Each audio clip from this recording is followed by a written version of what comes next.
Hello to all. हम लोग 11th class का चैप्टर नंबर 1 पढ़ रहे थे। प्रीवियस वीडियो में पढ़ा था उसके बारे में, और आज हम जो बची हुई जानकारी है वो इस वीडियो में पढ़ेंगे। देखिए, हम लोग बायोलॉजी इंट्रोडक्शन पढ़ रहे थे। हमने बायोलॉजी के बारे में जाना था कि पेड़ पौधों और जंतुओं का अध्ययन करते हैं। विज्ञान की वह शाखा जिसमें पेड़ पौधों और जंतुओं का अध्ययन करते हैं बायोलॉजी कहलाती है। बायोलॉजी की शाखाएं हमने पढ़ी, बॉटनी और जूलॉजी।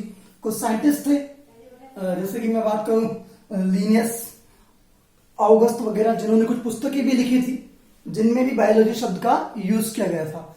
और हम लोग कुछ इंडियन साइंटिस्ट के बारे में यहाँ पर पढ़ रहे थे कुछ भारतीय वैज्ञानिक जिनका जूलॉजी और बॉटनी में महत्वपूर्ण योगदान रहा है। उनमें से हमने दो वैज्ञानिक हम लोग पढ़ चुके थे। महर्षि चरक, फादर ऑफ मेडिसिन हमने पढ़ा था, और modern father of medicine Hippocrates है। उसके बाद हमने सुश्रुत को पढ़ा। सुश्रुत जानते हो, फादर ऑफ प्लास्टिक सर्जरी, ठीक है। एंथीसिया के बारे में उन्होंने बताया था। लेकिन आज हम नेक्स्ट साइंटिस्ट हम लोग बात करेंगे, सर जगदीश चंद्र बोस। देखिए, इनकी प्लांट में, पेड़ पौधों में ज्यादा रुचि थी, तो इन्होंने अपने सारे कार्य पेड़ पौधों के ऊपर किए। इन्हें फादर ऑफ प्लांट फिजियोलॉजी यानी कि पादप कार्यकी का पिता या जनक कहा जाता है। मैं इंडियन की बात कर रहा हूं, ठीक है। Father of plant physiology Indian father को है सर जगदीश चंद्र बोस। अगर हम वर्ल्ड लेवल पे बात करते हैं तो फादर ऑफ प्लांट फिजियोलॉजी कौन है? Stephen Hales. आपने कई बार नाम सुना होगा स्टीफन हेल्स, जो फोटोसिंथेसिस है, प्रकाश संश्लेषण, उस प्रकाश संश्लेषण की खोज करने वाले वैज्ञानिक भी कौन है? Stephen Hales.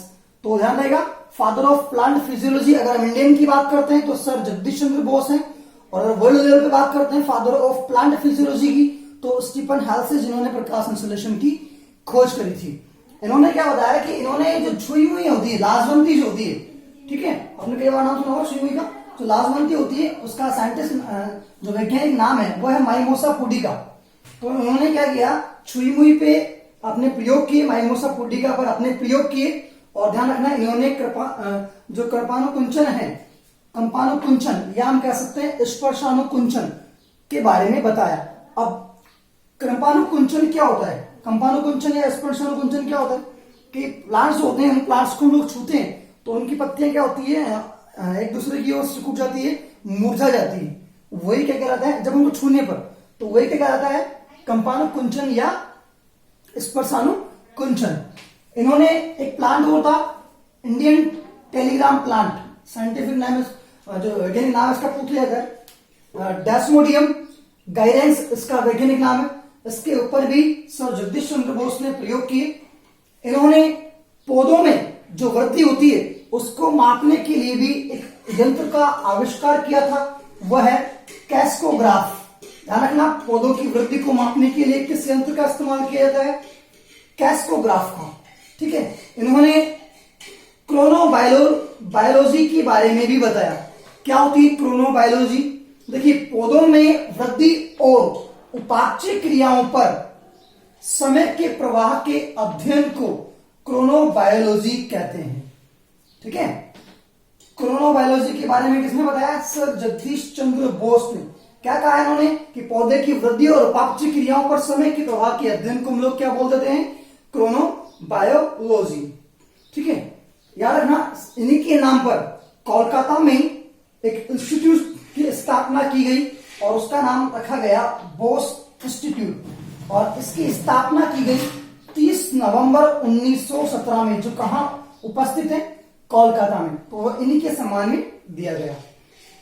तो ये सर जगदीश चंद्र बोस थे, जिन्हें फादर ऑफ प्लांट फिजियोलॉजी हम लोग कहते हैं। नेक्स्ट साइंटिस्ट हमारे पास में प्रोफेसर बीरबल साहनी। देखिए, प्रोफेसर बीरबल जो साहनी थे, ये चट्टानों में, जीवाश्मों में ज्यादा रुचि रखते थे। अब आप जीवाश्म आप जानते ही हो, जो पुराने दबे हुए जीव होते हैं और वर्तमान में जिनके हमें अवशेष मिले हैं वो हमें फॉसिल कहलाते हैं, जीवाश्म कहलाते हैं। तो इनकी इस फील्ड में रुचि होने के कारण इन्हें जीवाश्म विज्ञान के जनक भी कहते हैं, फादर ऑफ फॉसिल। तो ध्यान रखना, प्रोफेसर बीरबल साहनी को जीवाश्म विज्ञान के जनक कहा जाता है, और इन्हीं के नाम पर लखनऊ में बीरबल साहनी इंस्टीट्यूट ऑफ पैलियोबोटनी एक ब्रांच की स्थापना की गई है। इन्होंने अपने जो शोध थे, इन्होंने जो शोध किए प्लांट पे, एक पत्रिका थी न्यू फाइटोलॉजी, उसमें इनको उन्होंने प्रकाशित किया। नेक्स्ट साइंटिस्ट हमारे पास में है इंडियन साइंटिस्ट पंचानन महाश्वेरी। देखिए, फादर ऑफ इंडियन एम्ब्रियोलॉजी, भारतीय भ्रूणिकी के पिता इन्हें कहते हैं। इन्होंने पुष्पीय पादपों में, देखिए जैसे इंसान में आजकल टेस्ट ट्यूब बेबी चल रहा है ना, परखनली शिशु, उसी प्रकार से पादपों में टेस्ट ट्यूब जो प्लांट बनाए वो किन्होंने बनाए? पंचानन महाश्वेरी। तो इन्होंने क्या किया? इन्होंने पुष्पीय पादपों के परखनली में निषेचन की तकनीक का विकास किया और यह तकनीक बाद में डोरमेंसी यानी कि सुसुप्ति काल को कम करने के लिए सिद्ध हुई। जानते हो डोरमेंसी क्या होती है? देखिए, जब बीज होते हैं तो बीज क्या करते हैं कि जब उनको O2 और H2 यानी कि जल ऑक्सीजन नहीं मिलती है तो वो निष्क्रिय अवस्था में चले जाते हैं। डोरमेंसी से निष्क्रिय अवस्था में चले जाते हैं। फिर क्या होता है कि उनको जब अनुकूल परिस्थितियां मिल जाती है, जब उनको ऑक्सीजन भी मिल जाएगी और वाटर भी मिल जाएगा, तब भी वो अंकुरित नहीं होते। यानी कि उनका जो शरीर है वो क्रियात्मक रूप से कैसा रहेगा? निष्क्रिय रहेगा। उसे ही डोरमेंसी हम लोग कह देते हैं। तो इसको कम करने के लिए यह तकनीक भी इन्होंने दी पंचानन महाश्वेरी ने। इनकी एक विश्व प्रसिद्ध पुस्तक है जो सर्वाधिक मात्रा में पढ़ी गई है, an introduction to the embryology of angiosperm. पुस्तक का नाम ध्यान रखना, an introduction to the embryology of angiosperm. इन्होंने ही ढाका में विश्वविद्यालय की स्थापना की और ध्यान रखना, दिल्ली जो विश्वविद्यालय है उसकी शोध पत्रिका है एक बोटेनिका। क्या नाम है? बोटेनिका। इनको बोटेनिका को प्रकाशन करने का श्रेय भी पंचानन महाश्वेरी जी को जाता है। नेक्स्ट इंडियन साइंटिस्ट हमारे पास में प्रोफेसर करमचंद मेहता।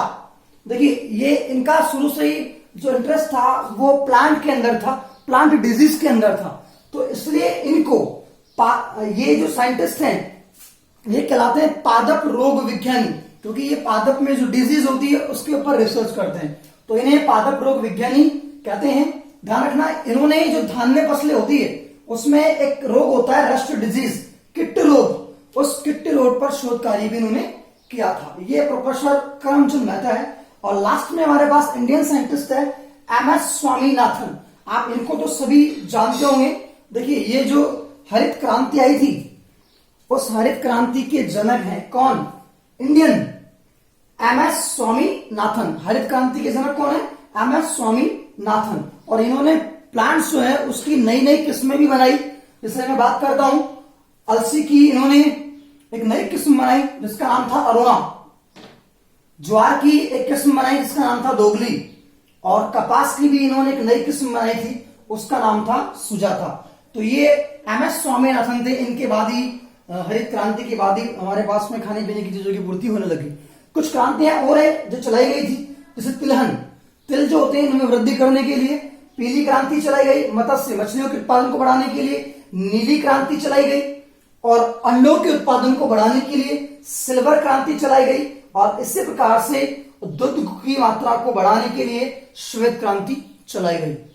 तो ये कुछ साइंटिस्ट थे, इंडियन साइंटिस्ट, जिनका बायोलॉजी हम कह सकते हैं पादपों और जंतुओं में इनका महत्वपूर्ण योगदान रहा। तो ये चैप्टर हमारा यहाँ फिनिश होता है। इसमें कुछ एक टॉपिक और दे रखा है, सजीवों के लक्षण। आप लोग सभी जानते हो सजीवों के लक्षण, वृद्धि होती है, उत्सर्जन होता है, पाचन, शोषण वगैरह। तो ये इनके एक टॉपिक्स हैं और ये टोटली आने वाले जो हमारे लेसन है उन लेसन के अंदर हम इन चैप्टर्स को पढ़ेंगे। रेस्पिरेशन को पढ़ेंगे, एक्सक्रीशन को पढ़ेंगे, ग्रोथ को पढ़ेंगे। ये सारे चैप्टर हमें आपको बाद में पढ़ने को मिलने वाले हैं। नेक्स्ट वीडियो में हम लोग नेक्स्ट चैप्टर के बारे में पढ़ेंगे, चैप्टर नंबर 2। Thank you. और अगर आप चाहते हो कि वीडियो को हम लोग किसी और को भी दिखाना चाहते हो, कोई पढ़ना चाहता है, तो आप शेयर कर सकते हैं और आप लाइक जरूर करें और चैनल को सब्सक्राइब कर लें ताकि आने वाले फ्यूचर में जो भी वीडियो अपलोड होते हैं वो आपको देखने को मिल सके। Thank you.